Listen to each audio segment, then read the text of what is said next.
యుగాలు తరాలు ఎన్ని మారినా కాలదోషం పట్టని ఒకే ఒక్క బంధం.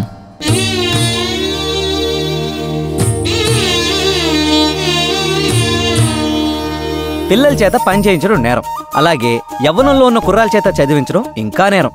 ఎందుకంటే అది ప్రేమించే వయసు కాబట్టి.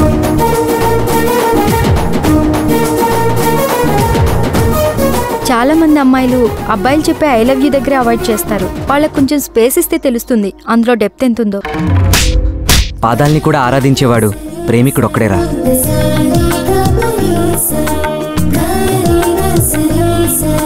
నా ప్రాణాలు పోయినా నీ కళ్ళలో కన్నీళ్ళు వస్తాయో లేదో తెలియదు, కానీ నీ కళ్ళలో కన్నీళ్ళు వస్తే నా ప్రాణాలు పోతాయి. ఈ ప్రేమ పేరుతో మీరు ఆడపిల్లని ఒళ్ళో వేసుకోవడం అనేది బాల్య వివాహాల కన్నా ప్రమాదకరమైంది.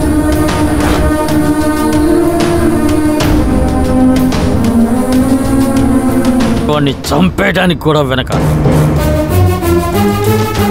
18 ఏళ్ళు వస్తే దేశానికి ప్రధానమంత్రిని ఎన్నుకునే హక్కు కూడా మాకు వస్తుంది కదా. జీవితాంతం కలిసి బతికి లైఫ్ పార్ట్నర్ని ఎన్నుకునే హక్కు మాకు లేదా? నా బిడ్డను చంపేయండయ్యా. ప్రేమంటే ఏ సంబంధం లేని ఇద్దరు మనుషుల మధ్య ఉండే పవిత్రమైన బంధమని మనమే చెప్పాలి. మనం ప్రూవ్ కూడా చెయ్యాలి.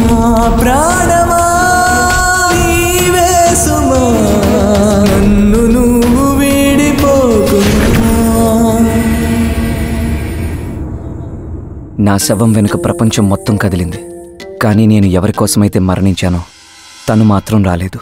కొత్త సిద్ధాంతాన్ని యాక్సెప్ట్ చేయడానికి కొంత టైం పడుతుంది బ్రో.